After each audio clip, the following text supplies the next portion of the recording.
All right, well, Chair Shelley Bailey, call the Prescription Drug Affordability Board meeting of May 15th, 2024 to order. Melissa, if you could please call the roll. Chair Shelley Bailey. Here. Vice Chair Amy Burns. Here. Dan Hartung. Here. Robert Judge. Here. Chris Lehman. Here. John Murray. Here. Akil Patterson is arriving right now. So I'll change the settings, and we do have a quorum, Chair Bailey. Perfect. Thank you, Melissa.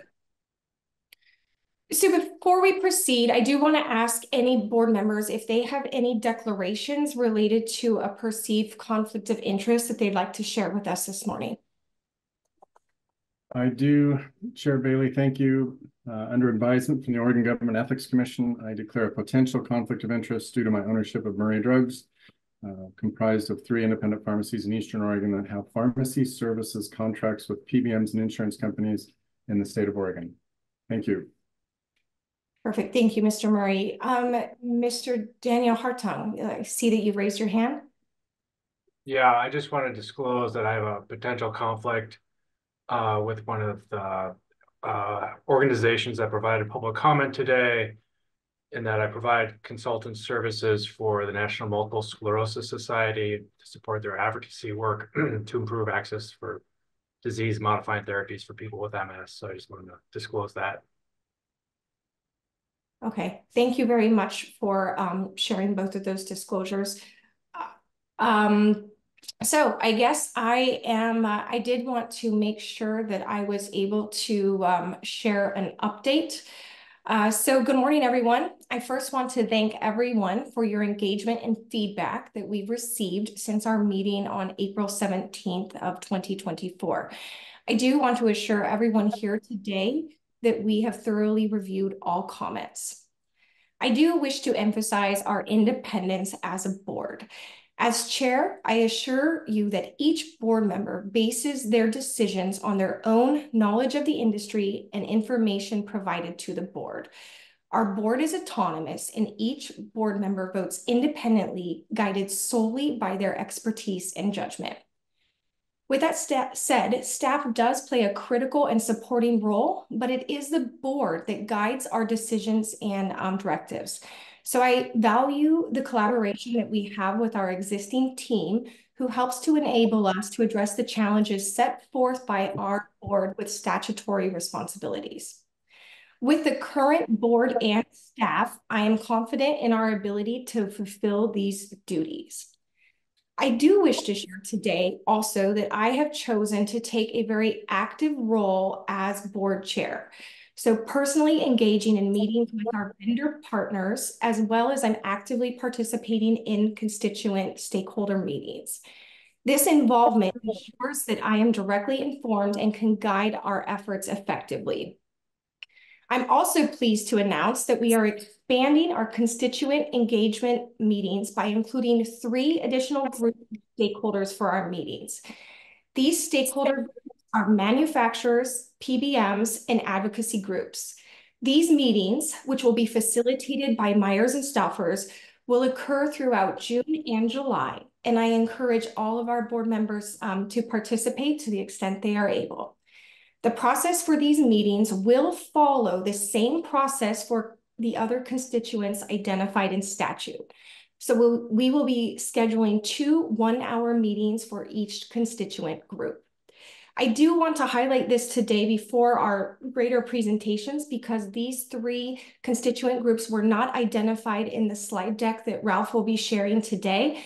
And again, I just simply wanted to announce this because this was something that we have just been able to put the finishing touches on being able to announce today.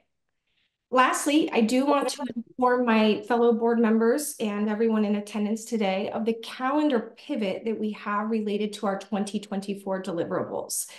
So the board is set for final voting on our affordability reviews and our UPL implementation operational work plan during our November board meeting, with the final work product to be submitted on November 22nd, 2024. So I certainly appreciate these are very significant updates. So I welcome questions from my board colleagues.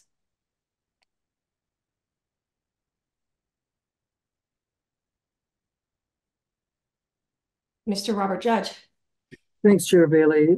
Just a question for and thank you also for the work that the PDED staff and you have done to arrange these stakeholder meetings and adding the 3 additionals that you're including. That'll give us, I think, all a sense of a broader understanding of what's going on in the marketplace and each stakeholder's interest in that.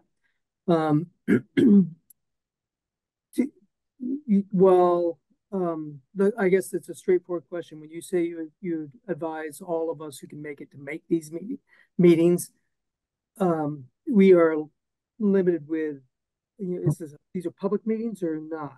That's the question. These specific additional stakeholder meetings are in alignment with the other meetings with stakeholders that were identified in statute. So these are not part of our monthly meetings, but are ones that are facilitated by our vendor partner, Myers and Stouffer's, and are not part of our current board meeting structure. And we're hoping with the length of these meetings that we'll be able to dive more deeply into some of the discussion points that partners may want to share. Okay, thank you. Absolutely. I believe that Chris Lehman had his hand up next. So Chris. Thank you, Chair Bailey. I echo Robert's comments about appreciating your engagement and all you're doing to help forward and strengthen our work. My question is similar to his. So if you're encouraging the board members to be a part of the meeting, are we able to all be at that meeting and not have it be like a quorum or an official meeting of the board? It's okay for us to log in and attend the meeting, I guess? We are working through scheduling these meetings right now. So all of this is very much kind of real time in figuring out what is achievable and what's not achievable.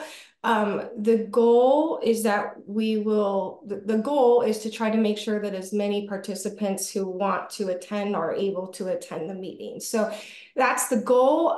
How we get there is kind of part of an iterative in real time process. Thank you. Absolutely. Akil Patterson, I see that your hand was up next. Thank you, Chair Bailey.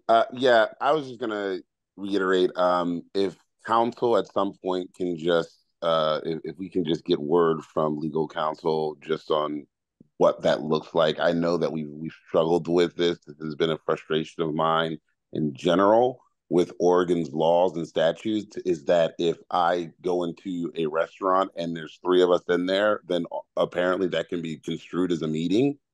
So, we do have to be very, diligent about not putting ourselves in a position where we are compromised in any way, shape, or form. And that's why, even my resignation as chair was part of the convoluted and messiness of our laws that prevent us from getting this work done consistently, and lobbyists putting their noses in places they do not belong. So there's obviously a structural dysfunction here that I still have frustration with, and it is coming out in this conversation that we cannot continue to do business if we can't even get in a room and get clarity on if we can be there or not. I mean, it's not your fault, Shelly, by any way, shape, or form. Yeah, but this is just for the folks that are listening, that are going to be like, oh man, maybe we do need to change this, because there is an issue where we are dealing with some very complex issues, and that people are frustrated because they're like, well, you only gave it an hour. Well, that's all we got. And if we go to this meeting, we could potentially be personally liable under some other statute if farmer decides to sue us. So I'm worried that until we get clarity, that participating in these could be construed as a meeting. That is all. Thank you very much for sharing that perspective. I guess, experienced similar challenges just as an individual trying to fulfill a role related to structures of different ecosystems. I have been very actively involved with staff and have had received legal guidance related to what we are working to achieve. But as you appreciate, Mr. Patterson, this is a kind of a continued iterative process, but I do feel confident that we will be able to hold every meeting that we have in a way that's in alignment with the law, and also, you know, provides individuals on the board with the ability to hear from different stakeholders. I do, I guess one additional piece of context that I did not focus on previously is that we will also, we as in all board members, will also receive notes and follow-up information from our vendor partner that's helping to facilitate this, so that all of us are, whether or not we are able to attend, that we are getting as much information from those individuals that have attended the stakeholder sessions as possible, so that we're able to review in our work. And I guess the other part I'd like to comment on, Mr. Patterson, related to kind of processes, I guess, would be that, you know, I do think there is certainly, maybe not for today, but for a different board meeting, you know, we will likely be talking about different recommendations that we may want to make as a board related to ways that could, you know, better facilitate the work that we need to get done. So from my perspective, that's also important discussions that we want to have as a board throughout this year, so that we can provide recommendations to the legislature. And I think Mr. Murray, you may have had your hand up next. I think Dan was up before I was. Oh, okay, thank you. Mr. Hartung. Are these meetings going to be recorded? I know it said there's summary provided, but are there going to be actual recordings? I would appreciate staff to correct me if I'm in error, but I believe they would not be recorded, but that there would be summaries available for all board members. And that is correct, Chair Bailey. Okay, thank you for that confirmation. Mr. Murray?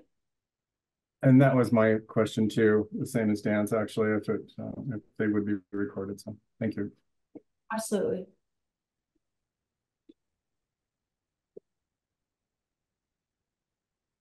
Before we essentially, I guess, move into approving or discussing and approving our minutes from the previous meeting, I was going to ask if there's more questions, but I can see Mr. Robert Judge has his hand up. So Mr. Judge, you have the floor. Thank you, Chair Bailey. My brain kind of rolls slowly sometimes. So while these are listening sessions, I guess they're not intended to be like board meetings where there's a dialogue that can be had with the stakeholders. Is that correct? They're talking at the audience, or as us as listeners? We continue to have discussions with legal counsel related to how we can frame the meetings and be in compliance with the law, but also make them as meaningful as possible for you know, board members to ask questions to kind of help get the best information possible from our constituents that we're listening to. And that continues to be an iterative process. Yeah. Well, just as a comment, I think to make it maximally beneficial for those who can attend, again, that's an issue in itself. Sometimes questioning gives clarity. I hear what you're saying related to that, and I do. I observe that even in our own meetings together. Right, the more we ask questions, helps us essentially learn more. Okay. So that feedback is very much heard and received. Thank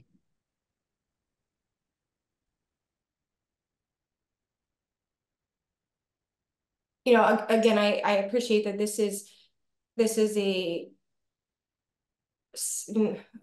very meaningful change to our kind of timeline and our agenda, and there's a lot of pieces here that I I feel like maybe I shot everyone kind of with a fire hose to provide this information today, so that my intent is to make sure that all of us are able to communicate related to this as much as possible. So I do truly welcome everyone on the board's feedback and discussion related to this. So for anyone who might be thinking some things, but is hesitant to say them in a, in this forum, please rest assured that I welcome hearing all of this feedback so that we can work together to get this to a place that we are, proud of the work that we're doing, moving forward.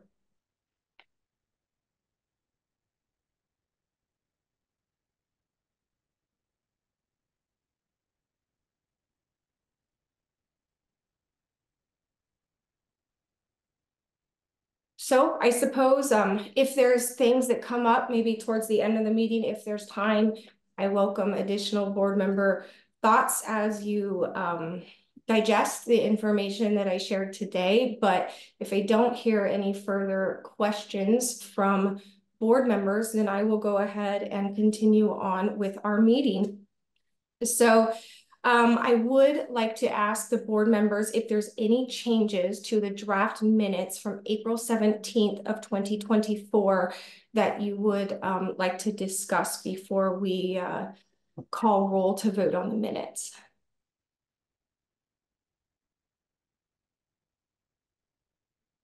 I don't see changes that I have, Chair Bailey, and I'd make a motion to approve the minutes as presented. All right, well, thank you for the motion, Mr. Murray. Would anyone like to second the approval of the minutes? I'll second. Okay, Melissa, if you could please call roll. Dan Hartung, Yes. Robert Judge, Yes. Chris Lehman, Yes. John Murray, Yes. Akil Patterson,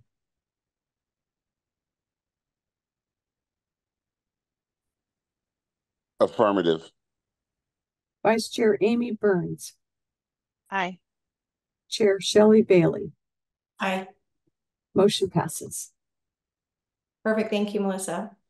So I would now like to call on our Executive Director, Ralph Magrish, to provide us with a program update. Thank you, Chair Bailey. Just to start off, we did hold our second online community forum last night. We'd like to thank the 30 or so people who participated and the more than 60 people that participated in last week's online forum. Both last night and the May 8th forum are now posted to our website. It's video. Also want to express our gratitude to Lou Savage and Melissa from our team for their great work in making these happen, and to all those who came out in support of the work. This is the culmination of a series of 7 community forums that started back in April. In-person forums were held in Portland, Lincoln City, Woodburn, Medford, and Bend. We'll also announce that we have 1 board vacancy that we are now recruiting for, and that position just went up on our website this morning. Thank you for that, Melissa, and the recruitment process and more information about it. Applications will be due by July 1st, so please share that throughout your networks. Also pleased to announce, as I think folks recall, we did have another vacancy. Pleased to announce that the governor's office has advanced Dan Kennedy for confirmation by the Senate Rules Committee on May 29th to fill the vacancy created by Dr. Bruno's departure. Just a little bit about Dan. Dan is a pharmacist who brings more than 30 years of pharmacy experience in Oregon. He has been involved in many state programs throughout his career, including the Health Resources Commission, which was the predecessor to the modern-day Health Evidence Review Commission. He was involved in the Oregon Pain Management Commission and the Prescription Drug Monitoring Programs Advisory Committee. So very much looking forward to welcoming Dan to join the board in June.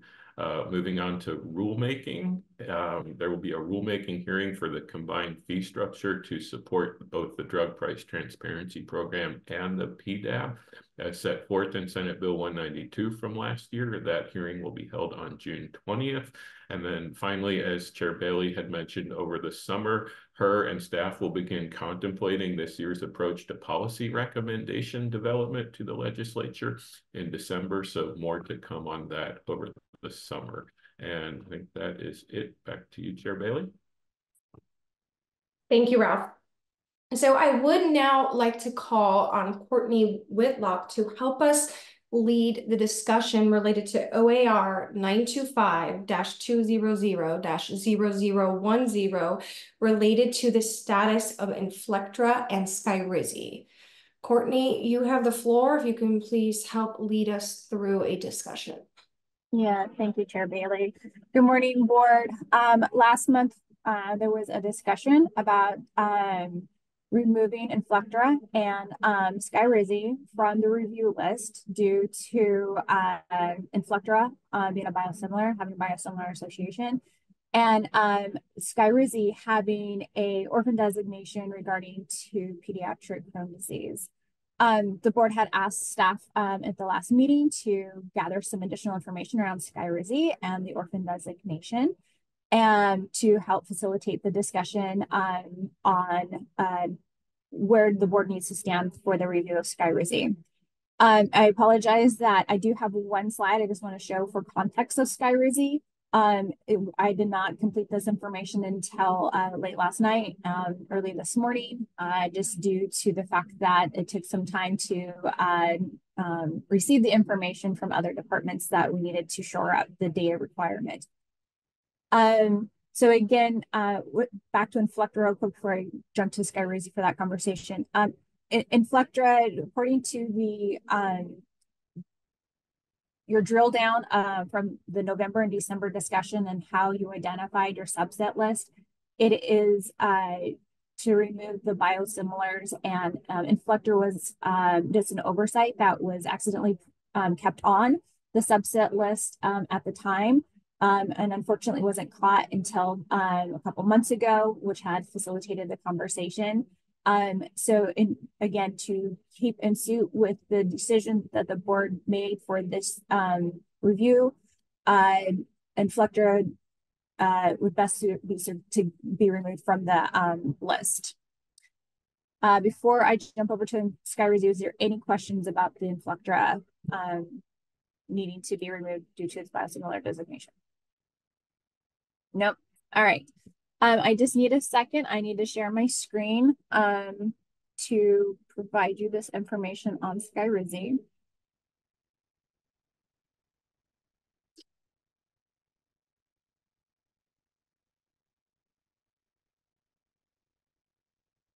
Great. Hopefully everyone can see my screen now.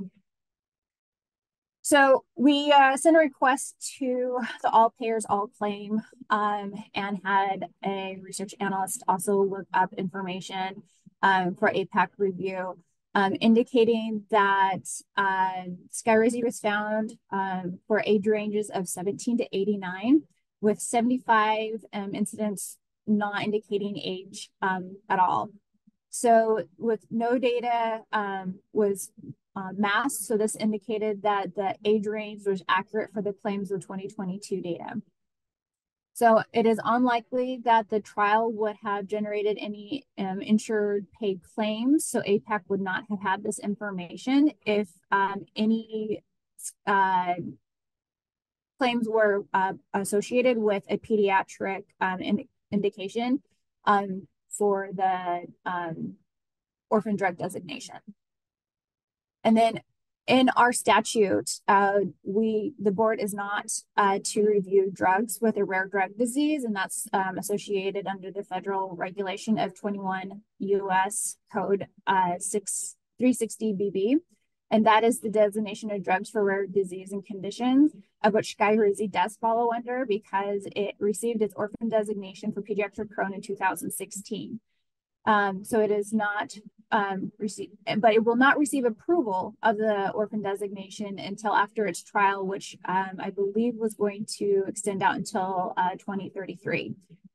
So at this time, due to the information staff identified, Skyrizi does meet the requalification for a both indication. So it has a both an orphan designation and a non-orphan designation.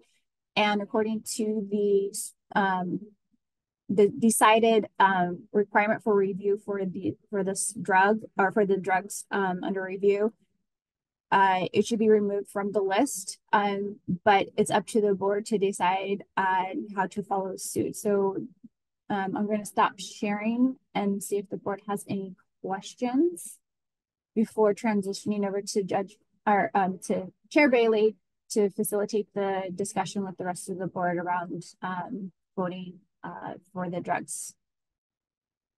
Robert. Yep. I see your hand up. Robert. Oh, and you're on mute still.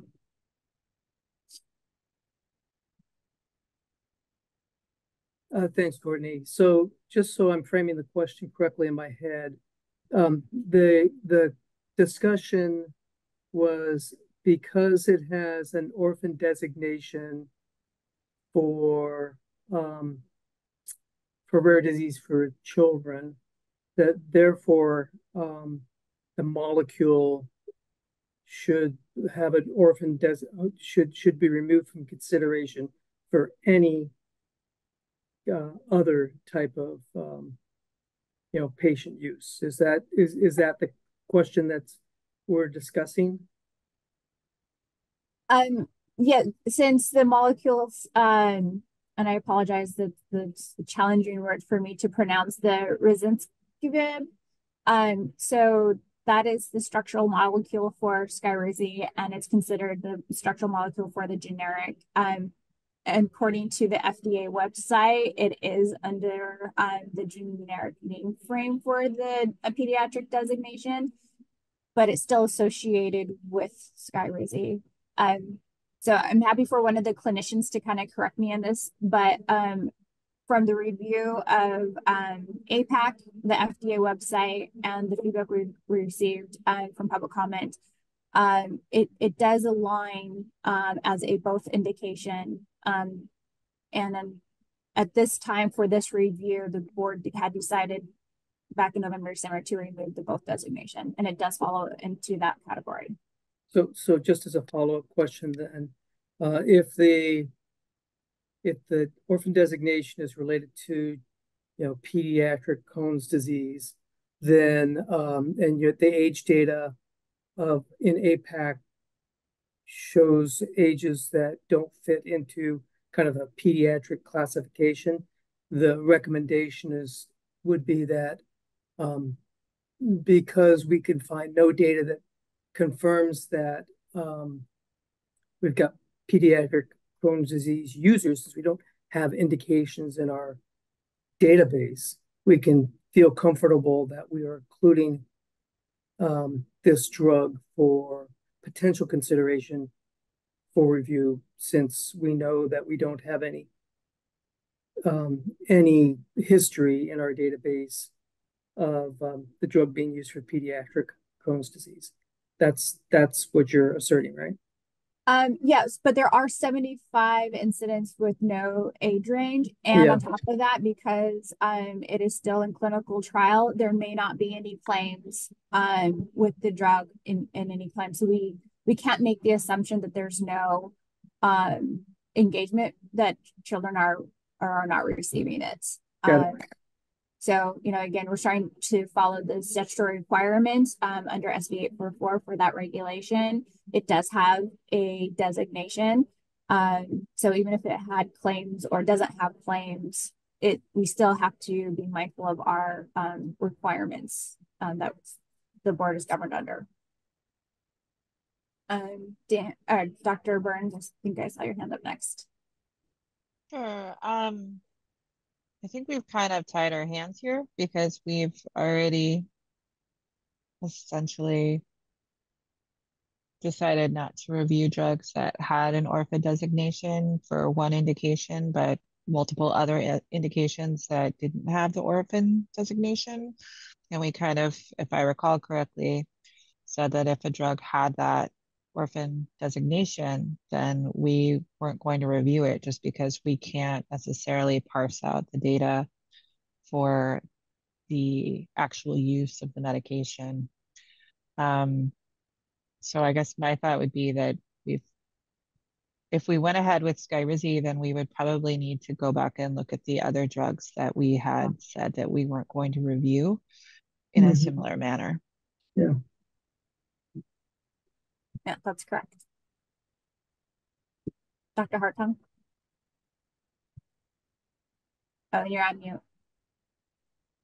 I agree with Amy. I think it's pretty clear. So I agree in the rules that we're to exclude drugs that have this any orphan drug designation.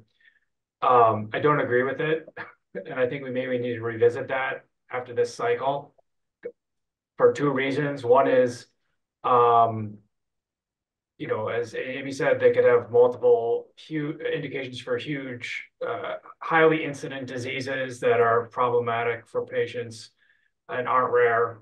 The other issue that's come up here that it's now I'm aware about it is that it has a designation for that, which allows them to proceed with clinical trials. It has no indication for it. So it could be not effective, you know, when it's all said and done for that indication. So I think, you know, what's done is done. We made our bed here in terms of having it excluded according to the rules, and I think we should just follow them. And but maybe after this cycle, revisit these as, you know, as a learning experience, but not just that one, but all of them, kind of come to you know, shared understanding of what are better criteria for the next go around. I just want to co-sign everything he just said. So. Wonderful. All right, there's no other comments or questions. I'm happy to turn it over to Chair Bailey to facilitate further discussion and the vote. Right, well, I do think it's probably prudent for us to do two separate votes, one related to Inflectra and one related to Skyrizi. So I guess I will request of the board, does anyone have a motion to remove Inflectra? I guess before we proceed with that, I see that Mr. Patterson has his hand raised. So Mr. Patterson, you have the floor. Thank you, Chair Bailey.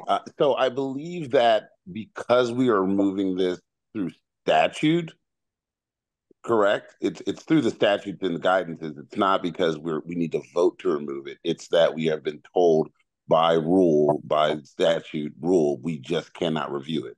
And so it is being removed. So there shouldn't be no vote, just simply that it has been removed by statute. Correct?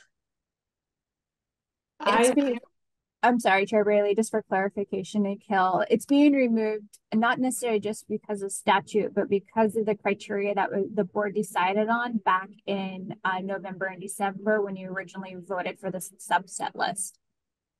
I don't know if maybe we can get some clarification from council if we need a vote, but our understanding is that it would need a vote to be removed.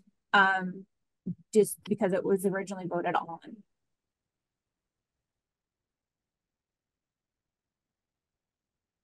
Okay, so I guess we will, Mr. Patterson, thank you for the comment. Well then, yeah, Chair Bailey, just to make it easier, then I make the motion to remove it.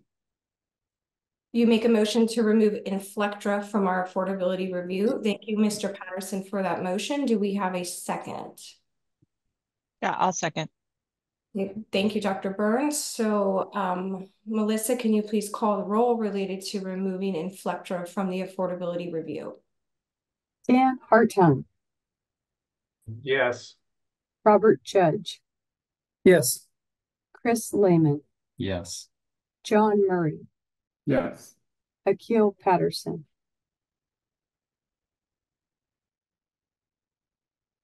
Yes. Vice Chair Amy Burns. Aye. Chair Shelley Bailey. Yes. Motion passes. Melissa, thank you for facilitating that. So moving forward, I would like to ask members of the board if anyone is comfortable making a motion to remove Skyrizi from the affordability review. I'll make the motion to remove Skyrizi from the affordability review. I'm happy to second that, Chair Bailey. This is Chris. Thank you, Dr. Burns, and thank you, Mr. Lehman. Melissa, if you could please call roll related to removing Skyrizi from the affordability review. Dan Hartung. Yes. Robert Judge, Yes. Chris Lehman, Yes. John Murray, Yes. Akil Patterson, In the affirmative. Vice Chair Amy Burns, Aye. Chair Shelley Bailey. Yes. Motion passes. Melissa, thank you for assisting with that.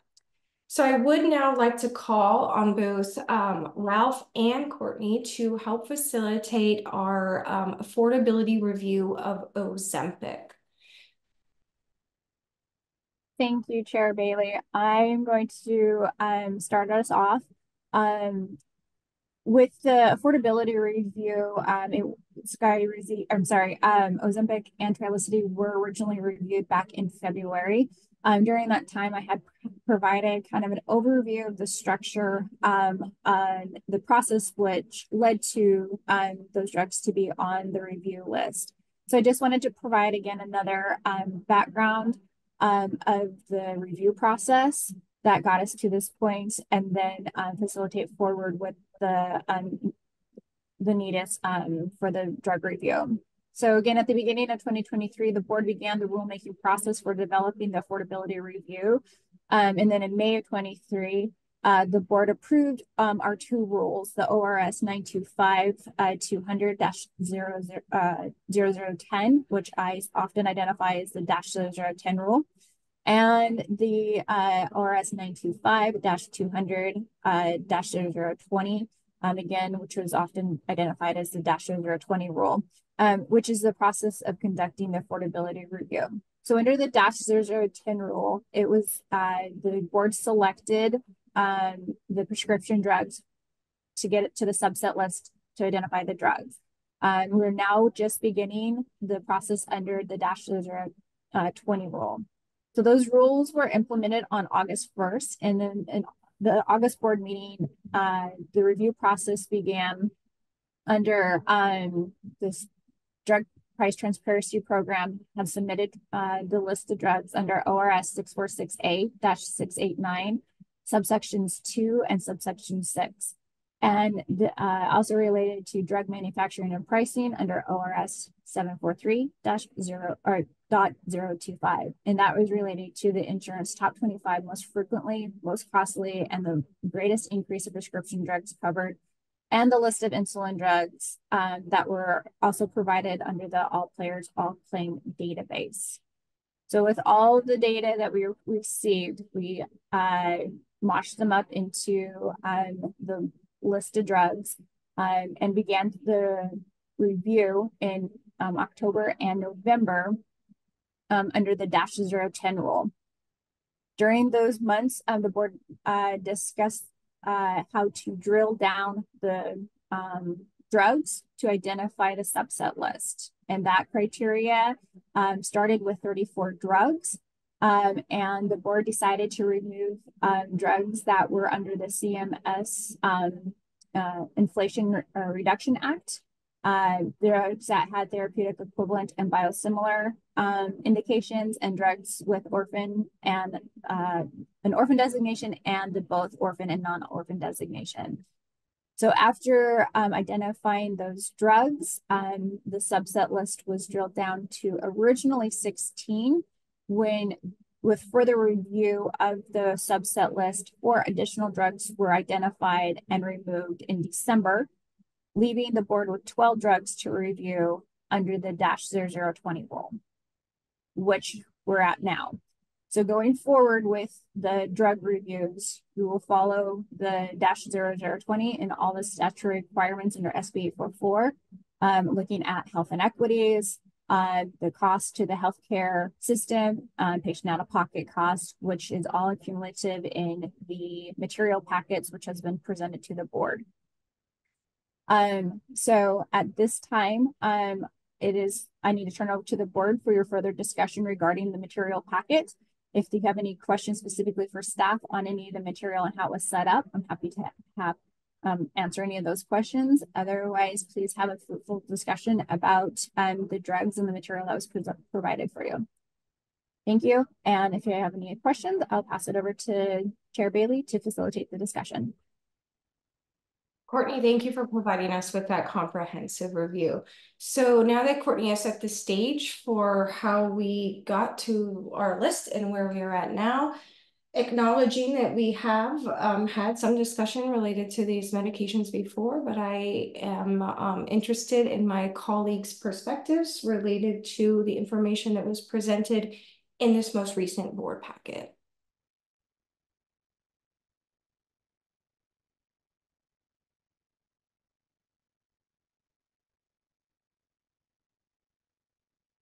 Oh, Mr. Lehman, I see that you have your hand raised. I just had a quick question for the staff about what were the number of meds that are still on the list, Chair Bailey. So we went from 34 to 16 down to 12. We just, I believe, took 2 more off and maybe a vaccine that we had been considering. So what is the current number in that list? Yeah, so currently with the removal of Skyrizi and the other drug, there's 10. Okay. Because you still are looking at the vaccine, I believe next month. And even though we're at like that 10 or that top 9 threshold, you're still statutorily required to look at and consider 9 drugs. Understood. I just wanted to make sure, because that's the number that was tracking in my head was 9 or 10. I just wanted to make sure that I wasn't missing some other things. Courtney, thank you.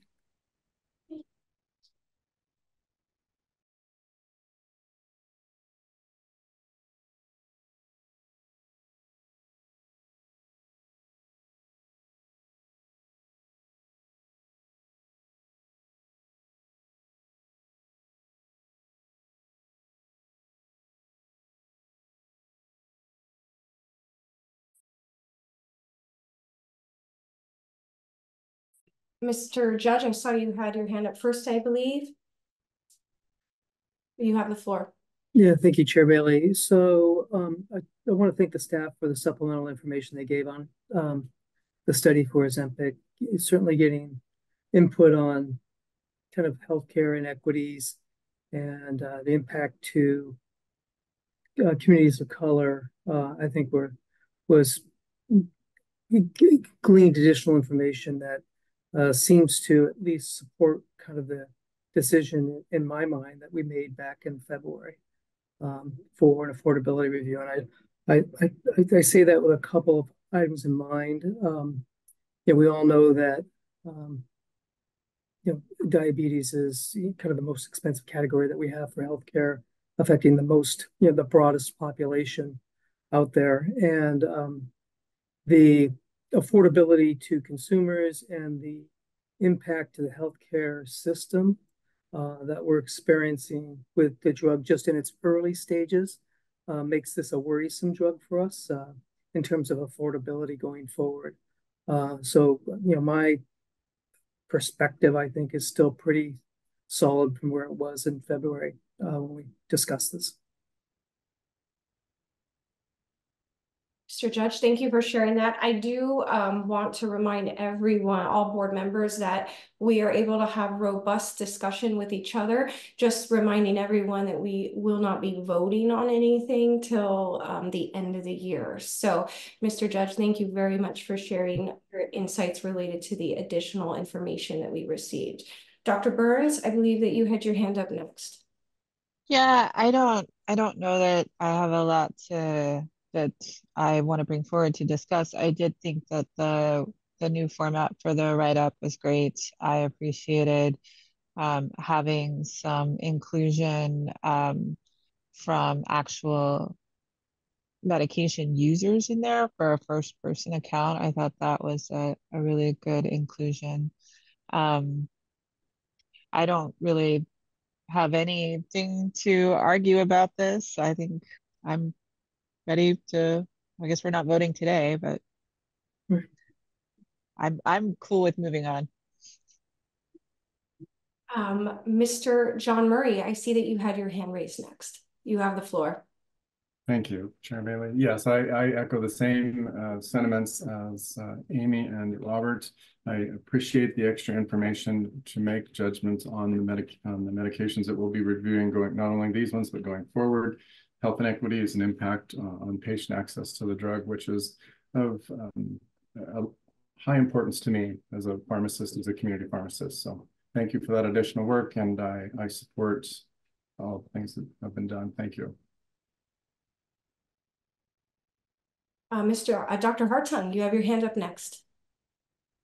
Yeah, just to, when perusing the Ozempic report, I guess the key point that kind of comes out is that, you know, I think this is, if patients can get access to the drug, it seems like out-of-pocket costs are, for most, generally reasonable, at least kind of on the averages, medians.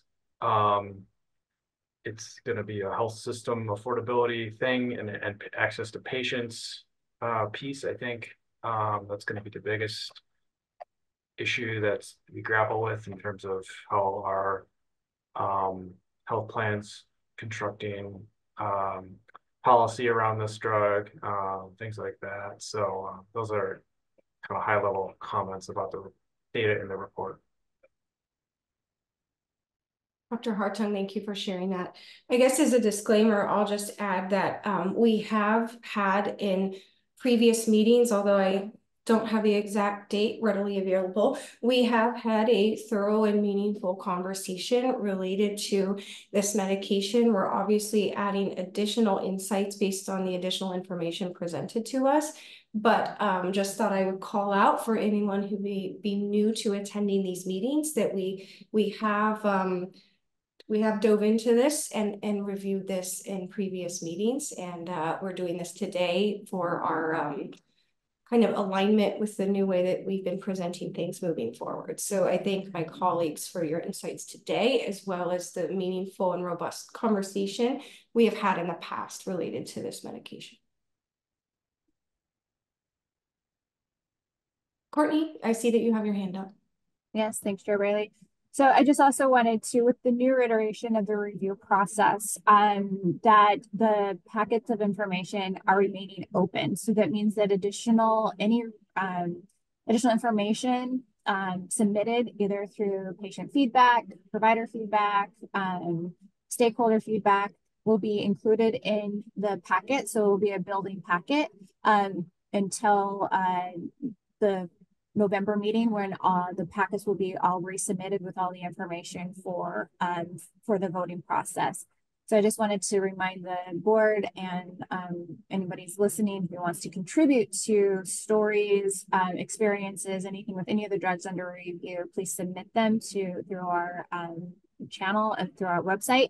And we will just continue to enhance the packet information for the November ruling. Or voting. All right, thanks. Thank you very much for highlighting and emphasizing that. I think that's a very important piece of this, especially as we don't vote till later in the year, that we continue to welcome feedback from stakeholders. I can also reference that, as someone said earlier, as much patient-specific feedback that we receive from consumers about their personal experiences is valued greatly as well. So Courtney, I think that's a very important piece that I'm glad that you reinforced, and hopefully we'll continue to reinforce that at all of these meetings, that these are live documents that are subject to additional information that board members can continue to review through the process. So Courtney, thank you for reminding all of us of that piece of the puzzle.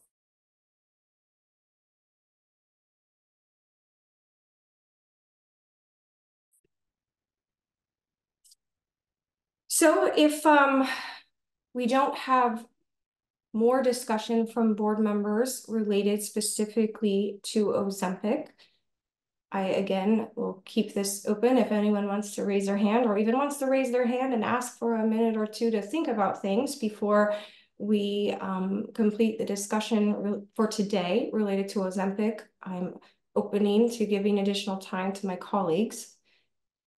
If no one raises their hand related to that, then I would ask Ralph and Courtney to help assist us with facilitating an affordability review related to Trulicity. Sure. Thanks, Chair Bailey. I'll invite Courtney to pick up in just a moment, but do want to make the ask of folks again through this modified process where we are expanding the opportunity for public comment, being caregivers, patients, medical experts, manufacturers, and other interested parties. We would love to have you engage in this process through public comment and signing up in the reviews going forward. And Courtney, if you would, please continue with Trulicity. Thank you. Thank you. I provided most of the highlight at the beginning, so there's not much to facilitate regarding Trulicity. The packet material is fairly similar to Ozempic just because they are both the GLP-1 agonists. So most of the information is pretty simultaneously compatible with both of their reviews. So unless the board has any specific questions around Trulicity for staff to answer, I'm happy to send it back to the board to discuss and to continue the conversation for the review. Courtney, thank you.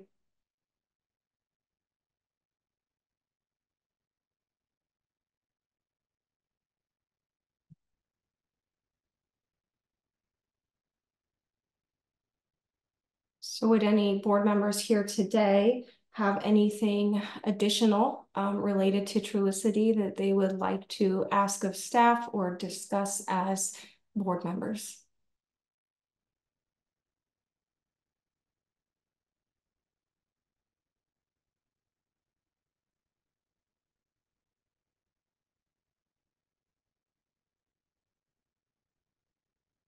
I appreciate that everyone was provided this information in advance of the meeting. So I believe if anyone did have specific questions, they may have asked them, I guess, by this point in time related to Trulicity. Again, if anyone has anything to add, can wait a few moments. And if there is nothing that anyone would like to add related to on top of what we have previously discussed, I would like to announce that we will be taking a 5-minute break. So Melissa, I do believe that our 5-minute break has ended. So I would like, I guess, should we call roll to confirm that all board members are here? We can do that. Melissa, if you could please call roll. Shelley Bailey. Here. Amy Burns. Here. Dan Hartung. Here. Robert Judge. Here. Chris Lehman. Here. John Murray. Here. Akil Patterson. Present. We have a quorum. Melissa, thank you for confirming that. Before we have our discussion related to the generic drug report, I did want to make sure to reference to my fellow board members and all attendees here today that we did not have anyone signed up to provide public comment related to Ozempic or Trulicity at today's meeting. So for the record, I did want to make sure to share that information before we proceed with reviewing the generic drug report. So now that I've made that statement, Courtney, if you could please help guide us through the generic drug report. Yes, I need just a second to share my screen. Melissa, can you give me access as I'm getting an error message that I am not allowed to share?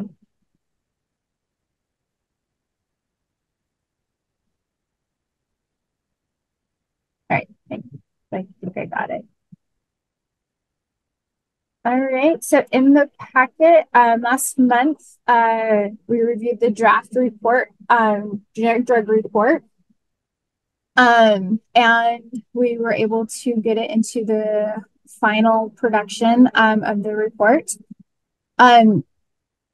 The board had until the 24th of April to provide any additional feedback or recommendations. I did receive some feedback just to kind of shore up some sections, but no content was significantly changed or removed or anything. So it still follows suit with original from the draft report. It's just now in a format for publication. I did want to give a big thank you to the board members who did provide just the supportive comments that the report looks good, and I believe the content in it is matches the need for the generic drug requirements. I think the only thing that was changed was more guidance to follow back on the 2023 generic drug report that was submitted last year, as it provides more information around biosimilars and some more information around the drug products for generic drugs. So I really appreciated that feedback and suggestion to wrap back around the last year's report. Again, there's no significant content change, but if the board wanted to take a minute to discuss anything around the final product, I'm happy to take those suggestions. Otherwise, the board can, I'll send it back to Chair Bailey to vote for approval, and we can get this published and sent over to the legislators.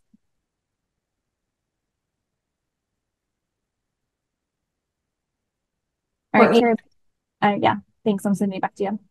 Of course. Courtney, thank you for your efforts on the report. I also do want to personally thank our fellow board members who did invest time in providing meaningful feedback related to the report. So is there anyone here today that would like to either make comments or have any discussion related to the information presented in the generic drug report?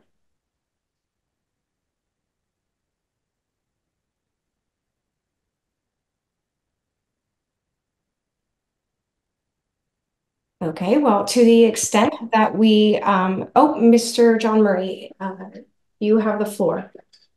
Thank you, Chair Bailey. I would just like to express thanks for the work on this generic report. For 20 years, we have gone and talked to legislators about things that we see in the marketplace or that affect our customers and the pharmacies that try to deliver services. And it's a complex issue, as we all know. And it's so nice to have this document. It mentions most everything that we've ever seen happen in the marketplace, honestly. The good, the bad, and the ugly. And so I'm glad to see it's in one place. It's in one report that legislators can refer to, and I'm just greatly appreciative. Thank you. Thank you, Mr. Murray. So to the extent that we don't have any questions or comments, then I would like to ask if anyone would put forth a motion for the board to approve and vote on the generic drug report.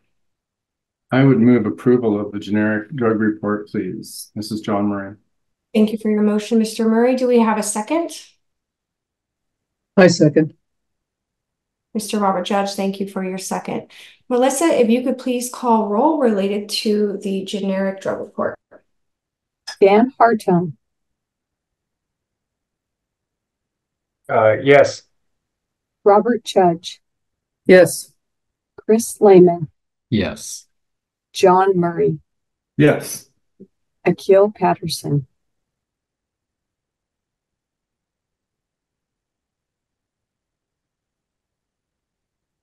Akil Patterson. We'll move on. Vice Chair. Sorry about that. Yes, in the affirmative. Thank you. Thank you, Akil.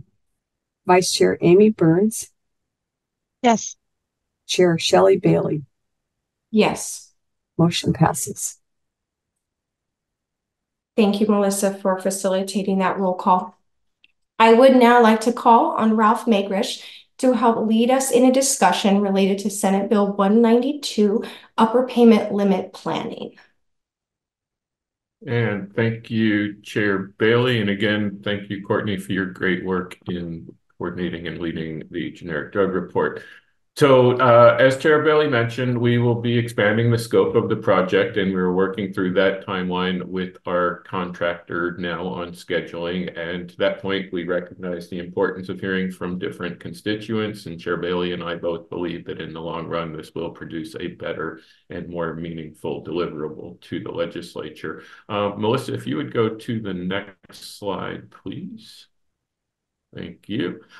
So at the last meeting, and I think it was Robert Judge that asked for a little bit of specific information about the survey instrument, and we do have that up. And apologies, Melissa, if you'll actually keep going. Did we lose the survey in the packet, Melissa, that was posted? I think we will be fine, not to worry. So the survey instrument itself was posted in our meeting packet, and not to worry. Actually, Melissa, if you would go back and put the slide deck up. I'm sorry, I will be talking through those in just a moment. So as you can see, board members, from the survey instrument that was put up and shared in the general packet, it was set up to help organizations identify their organizational concerns, impact on cost of patients, spending and budgetary considerations, their perceptions about upper payment limits, and conceivable challenges. Not going to go through the entire survey with you, but again, it is in the full meeting packet for your review and contemplation. It has been set up and geared towards each of these groups, as you are seeing on screen, being insurers, payers, hospitals, 340B covered entities, and pharmacies. To that point, the survey does also offer a free text opportunity to respond on issues or concerns around administrative burdens, potential recommendations or alternative approaches, and special considerations that these constituent groups would like to have advanced for policymakers to contemplate. And Melissa, if you would go to the next slide, please. Thank you. Perfect. So this engagement with the surveys is the first part of the constituent outreach and engagement process. To that point, it is really intended to help dive more deeply into different issues and potential alternative options. These meetings are set up and structured to occur as 2 separate 1-hour meetings. And Melissa, if you would go to the next slide, please. Thank you. And so we're just a little bit out of cadence, not to worry though. We are starting these meetings tomorrow and Friday with hospitals and pharmacies, and we get into full gear and swing next week with the rest of our constituent groups. And we have, as earlier discussed during Chair Bailey's piece, we have invited board members to work through Melissa to schedule their attendance in these meetings, as staff very much does want board members engaged in this process. And Melissa, if you would go to the next slide, please. So here's the calendar of those, as mentioned, and the next set of meetings with those will occur at the beginning of next week into Memorial Day week. And Melissa, if you would go to the next slide, please. So actually have a bit of a refresh of this data from our survey response that received last night from our contractor. 340B covered entities, we actually now have 17 responses, hospitals and health systems up to 17 responses, insurers 6 responses, and pharmacies up to 30 responses. And Melissa, if you would go to the next slide, please. Thank you. So what are the next steps as our contractor Myers and Stouffer works with this in evaluating and cleaning up data? They will stratify responses to identify common themes, differences amongst the groups, and identify areas for further exploration and things that were takeaways from our online sessions. Melissa, if you would go to the next slide, and that might be the end of the line there, not a problem. So as Chair Bailey mentioned earlier, we will be gathering contact information for these new constituent group engagements. We anticipate pushing those surveys out by the end of this month, and those focus groups occurring probably early in January, the first week or two, with a deliverable date to the legislature tracking for the middle of November at this point. We will share a updated timeline with you and project plan next month, and certainly happy to answer any questions from the board. Ralph, I did want to add to the information that you presented today, something I thought of based on board member questions earlier in our discussion at the beginning, I did want to make sure to share with my colleagues on the board that at the conclusion of all of our, or at the conclusion of these stakeholder meetings, or constituent meetings, we will be ensuring that we do provide an opportunity during our formal board meetings to ensure that those constituents do have an opportunity to present information to the board. So I think Mr. Judge referenced something earlier. Mr. Patterson did. There may have been other members that referenced that. So I did just want to assure my colleagues here on the board today that we will be providing an opportunity in our agenda for those constituents to be able to also provide information to the board. Mr. Patterson, you have your hand raised. Thank you, Chair Bailey. It's my understanding that there was major pushback from industry lobbyists. I've got some people down in the State House that said there was major pushback by industry lobbyists to kind of, sway conversations. And looking at this data chart, it does show disproportionately that the majority of the respondents that push back against this, which were, hospitals and pharmacy industries, have yet to respond to, these surveys. I would just like to kind of ponder why that the people who give the most pushback oftentimes have the least to say when there was an opportunity given to them to push back. Thank you. Just public record. Yeah, thank you for sharing those comments. I guess I would say, just in working with the vendor on it, that those survey responses, I believe those windows are still open for people to provide feedback. So to piggyback on your comment, Mr. Patterson, we certainly do solicit and want all the groups that we've been actively asking for feedback from to participate fully in the surveys, both in the free text portion of the written surveys as well as in the stakeholder meetings. So Mr. Patterson, thank you for referencing that, and we encourage survey responses. And if I may, Chair Bailey and Akil, we did advise our contractor just yesterday, based on the feedback and the response rate, that we have had to engage in additional outreach with these constituent folks to try to bolster some of that response rate. Thank you both for sharing that information. Yep.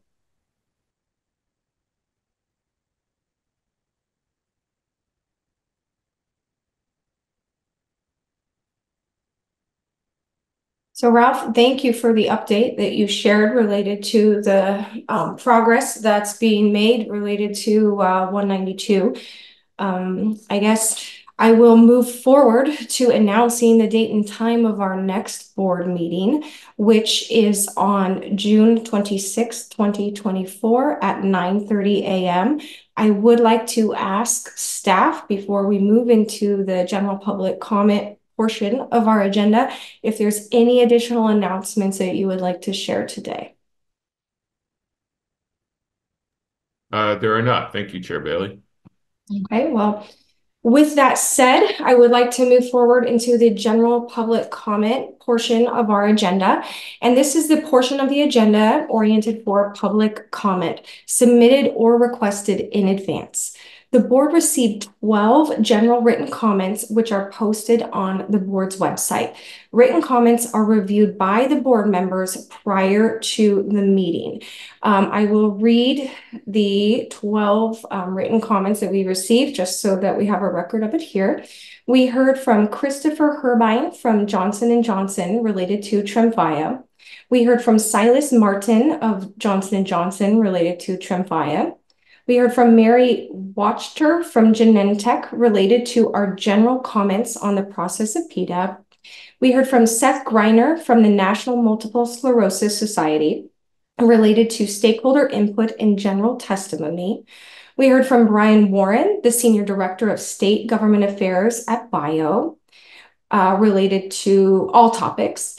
We heard from Mr. John Mullen, from the president of the Oregon Coalition for Affordable Prescriptions, related to the perspective of transparency and affordability. We heard from Sharon Linville from Jackson County related to Plan D. We heard from Kathy Austin, pharmacist from Salem related to prescription drug costs. We heard from Michelle Cole from Tualatin related to prescription drug costs. We also heard from Abra Ye from Gilead Sciences related to the affordability review. We also heard from Brent Palmer from the National Association of Chain Drug Stores related to the UPL methodology.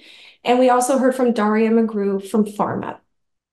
So I would like to also add that the board received 3 requests to speak today. I will call on the individuals who signed up to provide oral testimony and ask them each to state their name and organization. Each have 3 minutes to speak. And as a reminder, the board does not deliberate on issues or requests during the general public comment session. So with that, I would like to have Melissa open up the floor to Bridget Daughtry from Johnson & Johnson related to the upper payment limit. And again, Bridget, if you could please keep in mind the 3-minute limit for public testimony. You now have the floor, Bridget. Good morning. Excuse me, Chair Bailey. We do have one more, a 4th speaker today. A 4th speaker. Thank you. It's Brian Warren. And also I'll start a clock for the speakers. Thank you. Thank you, Melissa. Good morning. I'm Bridget Doherty, Director of Access and Policy Research at Johnson & Johnson Innovative Medicine Scientific Affairs. For more than 130 years, Johnson & Johnson's cutting-edge technologies and expert insight have helped us understand and address the serious health problems of today and unlock the potential medicines of tomorrow. We also recognize these medicines can only have an impact if patients can access them. Unfortunately, there are misunderstandings about what enables patient access. For instance, prescription drug affordability boards are considering upper payment limits on branded medications. UPLs are new and untested, and there's a minimal understanding of the short and long-term impacts on the drug pricing ecosystem, specifically on patient access. Today, I want to highlight some of the serious concerns we raised about UPLs and the potential impacts on patient access in our recent research publication, Influence of Prescription Drug Affordability Boards and Upper Payment Limits on the State Drug Pricing Ecosystem, which we have submitted to the board in its entirety. First, the UPL will not necessarily lower patient out-of-pocket costs. In fact, in a recent Avalier survey, health plans themselves stated payers will not pass their savings, if any, onto individuals. Second, a UPL may negatively impact patient access. Because of plan economics, payers and pharmacy benefit managers may remove products subject to UPLs from formularies or reclassify them to higher non-preferred tiers. Again, in that same Avalier survey, health plans stated utilization management will undoubtedly go up with UPLs. Third, a UPL does not consider the drug supply chain in its entirety. Policy changes that focus exclusively on drug pricing at the manufacturer level do not always account for responses from other stakeholders. Multiple commenters to this board have noted that a UPL does not consider the role that health plans and PBMs play in the supply chain, nor does it consider the negative impact on provider and pharmacy reimbursement, which may result in them operating at a loss. Instead of a UPL, Johnson & Johnson recommends these solutions to reduce patients' out-of-pocket costs without impacting access to the most appropriate, effective treatment options. 1, require that PBM rebates and discounts be directly shared with patients at the pharmacy counter. 2, examine the use of utilization management tools and evaluate how best to regulate these tools relative to patient access and out-of-pocket costs. And finally, prohibit diversion of cost-sharing assistance to ensure payment made by or on behalf of patients counts towards their cost-sharing burden. We respectfully ask the board to take these points and others made in our paper, as well as in our recent Johnson & Johnson U.S. pricing transparency briefs, into consideration as you move forward. Thank you for your time.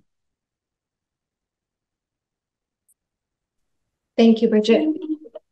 I would now like Melissa to please give the floor to Mr. John Mullen, the president of the Oregon Coalition for Affordable Prescriptions related to prescription transparency and affordability. Mr. Mullen, you have the floor.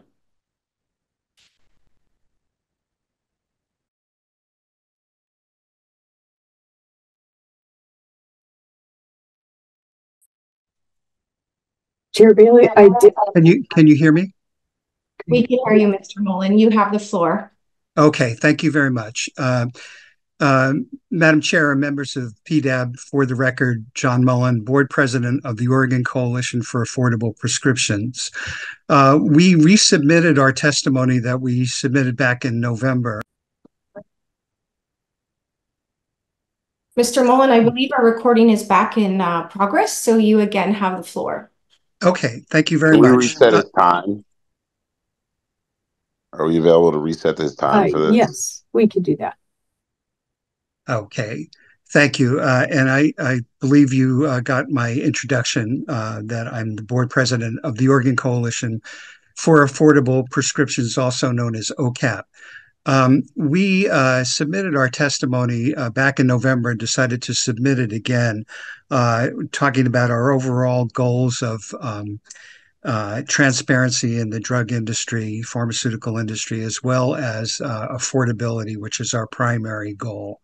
The reason for doing so is that following the last PDAB meeting, our board got together and talked about what had transpired and the fact that we really want to spend the time this morning to say that we are committed to the work of PDAB. In other words, we are very much committed to the affordability review, and we look forward to the feasibility study about upper payment limits, which I'm for the recording. Okay. All right. Okay. So basically, we want to reiterate the fact that we are supportive of those two primary functions of the PDAB board. There are a couple of additional distinctions that I want to make about the work of OCAP. First of all, we do not receive any funding from the pharmaceutical industry. And secondly, we don't prioritize any specific drug. We're sort of agnostic to the drugs that are picked, and we refer to the expertise of the board to come up with the proper number of drugs that are up for affordability review.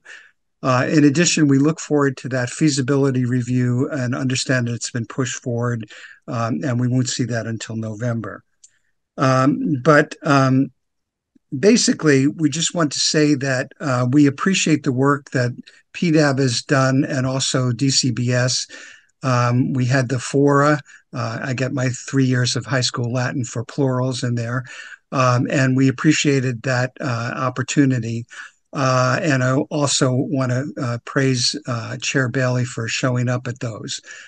Just in conclusion, I do want to ask a question about the stakeholder groups. OCAP has been engaged for many years now in the discussion about industry transparency and affordability. And I'm not entirely sure where OCAP fits in, but we are willing to participate based on our primary goals and our interest in moving this work forward. So I want to thank you for the opportunity to speak today. Thank you. Thank you, Mr. Mullen, and thank you for being accommodating with our recording challenges during your public comment. Next up is Daria McGrew from Pharma related to the May 15th materials. Daria, you have the floor. Hi, thank you. Good morning, Chair Bailey and members of the board. Daria McGrew on behalf of the Pharmaceutical Research and Manufacturers of America, or PhRMA. Thank you to the board and staff and everyone today for the renewed commitment to hearing and considering feedback from all stakeholders as you continue with the significant work you have been charged with. I want to appreciate the thorough discussion and analysis at the top of the meeting. I think that the discussion today does highlight the need for future cycles to allow timing for more detailed review of initial data. We have also requested in the past that there be more opportunity for stakeholders to alert the board when there are concerns about the data before votes are taken or decisions are made. I want to focus my comments today on the generic drug report. We continue to have significant concerns about the accuracy and reliability of the report, which incorporates significant misinformation regarding the practices of branded drug manufacturers. We emphasize that America's biopharmaceutical research ecosystem is the global leader in the development of innovative medicines. And this is because as a result of a carefully balanced policy environment that includes robust IP protections that foster investment in groundbreaking research, and also promoting access for patients and the sustainability of the healthcare system through a robust generic system. We recently provided the board with a white paper that explains in more detail how the system works and dispels some of the common misrepresentations contained in the report. I do apologize that we were not able to submit it to the board in the deadline of 72 hours prior to the meeting. I have sent it to staff. We ask that the paper be included in the public comments for the record. I want to point you to our letter this month that we did submit for additional comments we have that generally apply to all reviews moving forward about the new revised template, such as the need for proactive patient and patient group outreach and caregiver outreach, and on pointing out some additional missing data that are still lacking in the reports. Thank you for your time. Thank you, Ms. McGrew. Melissa, for the record, can you please confirm to me again the fourth speaker who requested to present to the board today so that I could announce it properly? Yes, the fourth speaker is Brian Warren from Biotechnology Innovation Organization. Melissa, thank you for that clarification.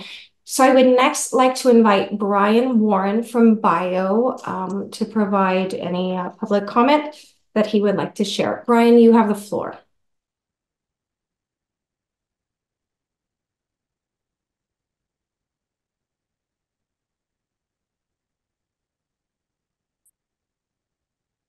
Brian should be able to change. I see that he has his hand raised. Let me change your settings, Brian. Thank you for raising your hand. Okay, now you should be able to control your mic and camera. Oh, okay, thank you. Can you hear me now? We can. Thank you, Brian. Okay, thank you. And I apologize for not being on screen and for the background noise. I'm at an airport right now. Brian Warren with the Biotechnology Innovation Organization. We wanted to express... And one moment, I know you can't see what we're doing, but Melissa, if you could please start the clock, I would appreciate it. Yes, thank you. Brian, you have the floor. Thank you. Brian Warren with the Biotechnology Innovation Organization. We did have some comments that we wanted to convey today. First, just a thank you to Chair Bailey and the board members for the processes that were announced today about increased stakeholder engagement for all stakeholders and for opening the focus group up to adding manufacturers as a constituent group on the focus groups for the upper payment limit study that's being conducted right now. Also, with regard to the affordability reviews currently being conducted, there was a little bit of acknowledgement about this, I think, from some of the board members today, but we did want to highlight the potential problematic nature of the fact that right now there are 10 drugs that are set to be reviewed, one of which has already been found unaffordable. Your statute asks you to identify 9 drugs. So by definition, it seems that almost all of these drugs would need to be found. The result almost seems to be putting the cart before the horse right now. So that's something that perhaps the board should be discussing in terms of whether they feel that the selection process worked in its mind in this sense, or if there are improvements that should be made to the process. And then lastly, with respect to the affordability reviews, again, I know that this is not a back and forth communication opportunity right now, but I did want to just ask for some type of future clarification from the board with regard to whether public comment made during the affordability reviews will be limited to the standard, they're time limited to the standard 3 minutes, or how those will be handled when it comes to public comments during the affordability reviews. Thank you for your time. Thank you, Mr. Warren. I do want to make good on the comment that I shared at the beginning of the meeting related to opening up a few minutes for the board members to ask any specific questions of the kind of revised plan that I shared at the beginning of the meeting. If there's anything that board members would like to say after digesting the information that was presented at the beginning of the meeting. I do welcome any questions from the board.